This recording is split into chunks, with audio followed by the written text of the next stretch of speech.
This is Rev. Michelle Hopkins. So today we are going to be releasing the names of 70 Republicans that have their House members that have signed a petition requiring that John Boehner hold a special Republican conference meeting on the amnesty bill. There has been no conference meeting describing the pros and the cons.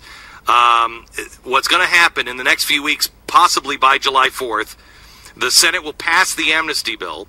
At the same time, the House is going to pass a Trojan horse bill that will sound good and will secure the borders.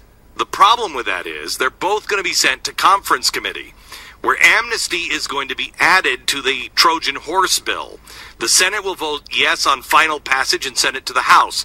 Led by Nancy Pelosi, the House Democrats will all vote for the bill because it will ensure permanent Democratic political majority, and a few Republican committee chairs will provide the final votes needed for passage. That way, the president will have amnesty for illegals, and the country will be fast-tracked to permanent progressivism. This is the note I'm getting from the people in Congress. These 70 House members have signed a petition now requiring that John Boehner holds a special conference meeting. It is constitutional, has to happen. Members have requested a Republican study committee. They have been put off by Boehner's office for weeks. And what's going on right now is, do you know what happened before the election? Do you remember when the president said, hey, we're going to move in this direction. You can't arrest people. ICE put illegals into deportation. That law. The memos from the ICE director, John Morton, he wrote 6 memos. The memos require ICE officers to break the law by demanding that they not enforce the current federal immigration laws. Janet Napolitano agreed to the memos. And then right before the election in 2012, the president created work permits for students under the DREAM Act. This was right before the election. Here's the thing. In a lawsuit that was filed here in Texas, Crane versus Napolitano, the Northern District of Texas Federal Court, the president of the ICE employee union said, you can't do that. They wanted to stop the president from unconstitutionally granting amnesty through executive action. But the thing is, that wasn't an executive order. This was a presidential pronouncement, not even an executive order. There was no executive order. It was like written on the back of a napkin. Judge Reed O'Connor has agreed with 9 of the plaintiff's 10 arguments, hasn't ruled on the 10th yet. He said the president is violating the separation of powers doctrine under the Constitution. The president is the executive. He is not the Congress. He is not a legislative body. The executive branch cannot legislate because that is a function of Article 1 that belongs exclusively to Congress. He is telling them what to do with legislation. To date, Judge Reed O'Connor's decision has been ignored by ICE. The president is violating his oath of office by violating to faithfully execute the laws of the United States. A number of times in history, Congress has conformed their legislation to the Supreme Court decisions. This is a constitutional travesty for Congress to conform to federal laws to the president's unconstitutional pronouncements. And that's what they're going to put a stop to. That's what they're trying to put a stop to here. Again, it's in federal court here in Texas. It has already been ruled in the favor of the Constitution, 9 out of the 10. The 10th one, the judge hasn't ruled yet because they're like, I don't even understand the president's argument here. I really don't even understand it. It's incoherent. I'm going to give you some more time to try to make this a coherent argument, but it's incoherent. Go back and try to make this argument one more time before I rule on that one. I'll give you a few days. And no word yet on what they've done. But so far, the Federal Circuit Court is like, this doesn't even make any sense on what you're doing. These 70 people are standing up and saying, take away all of our power. they know that if they lose, they lose. The Tea Party this is putting all of the chips on the table. You've been asking for it. We have been asking for people with a spine. This one is not going to be easy. They're going to be called racist. They're going to be called every name under the sun, and so will you. You have to know why you are for it, why you say, look, I am not a racist. I am not violent, but I am not going to be silent anymore. We have been silent far too long. I am a man, and I demand to be treated like a man. I am an American citizen, and I demand to be treated like an American citizen, not somebody that you can kill from the sky, not somebody that you can eavesdrop on, and not somebody you can steal my children's future from. I'm an American citizen. I am a man. I have been granted rights by God himself, and you have no right to take those away from me. You cannot change those rights.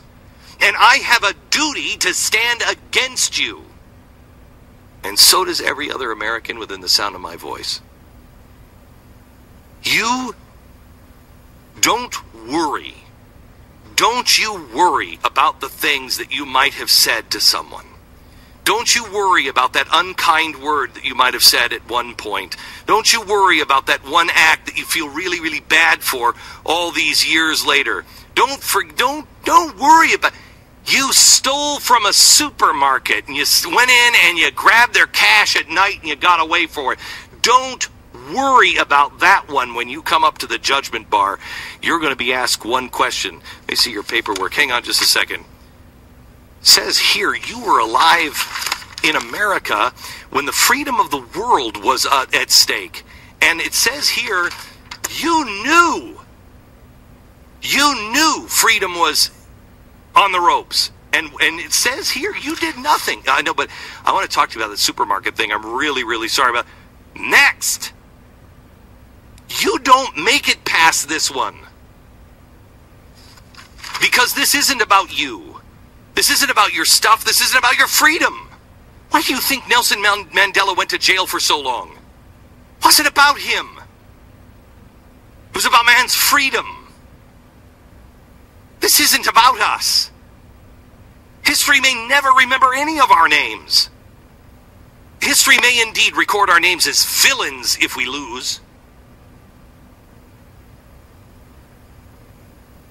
I only want my name in one book. I want my name in the book of life.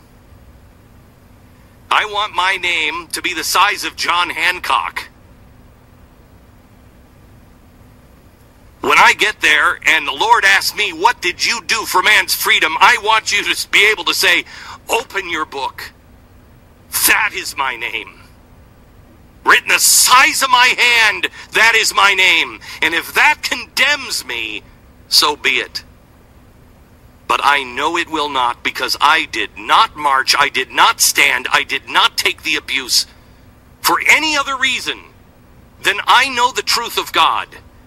That every single person is born unique and special, and every single person is given God-given rights to make their own way. They are given the right to live.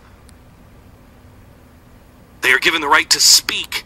They're given the right to be able to have a job, not a guaranteed lifestyle or income, but to be able to make their own way. They have a right to be treated with dignity. They have a right to fail. They have a right to succeed. They have a right to be safe. They have a right to not be picked up in the middle of the night and held without charge.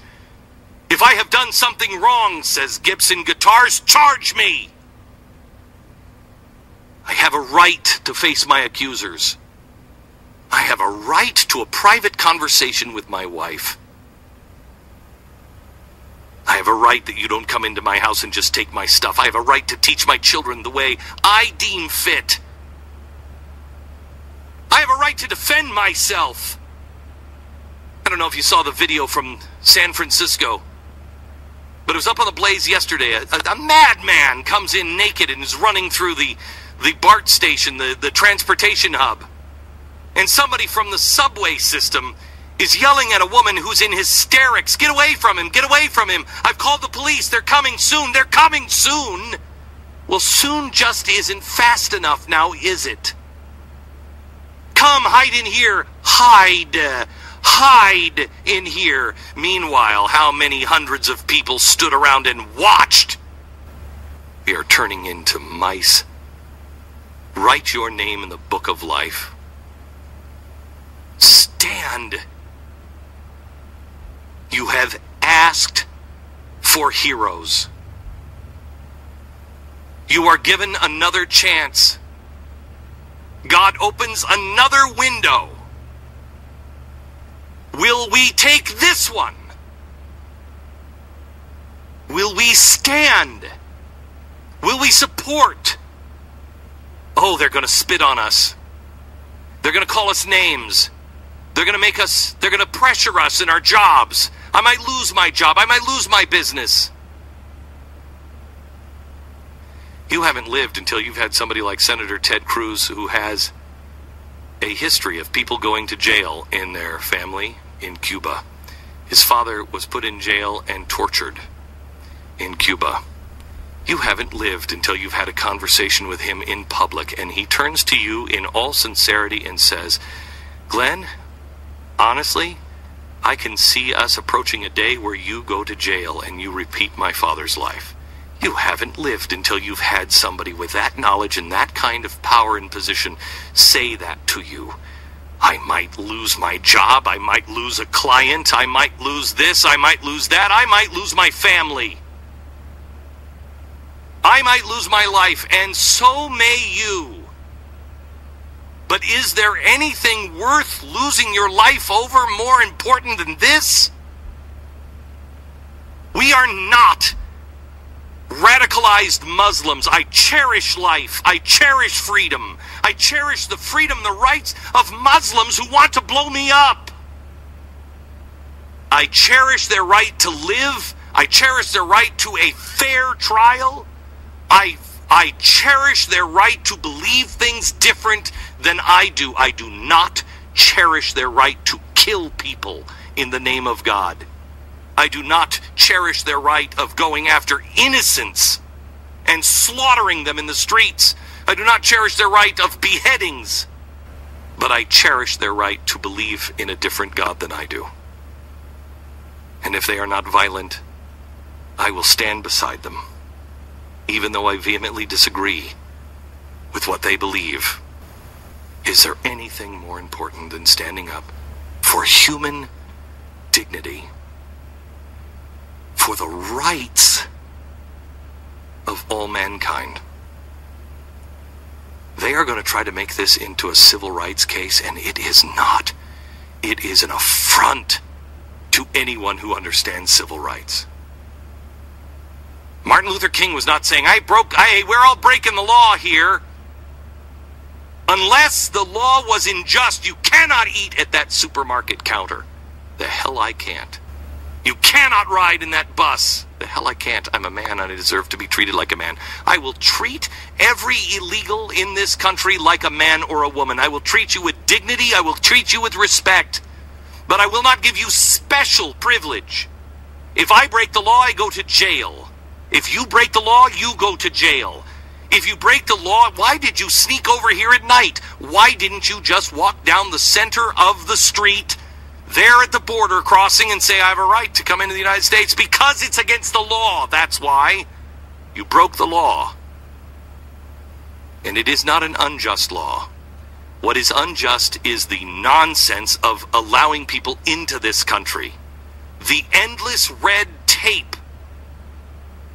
And who started that? The same people who now argue for civil rights. They are an affront to man. They are a joke, and we dismiss them. And we do so in the name of Jesus Christ. We dismiss them. This is Rev. Michelle Hopkins. Thank you for watching, and God bless you.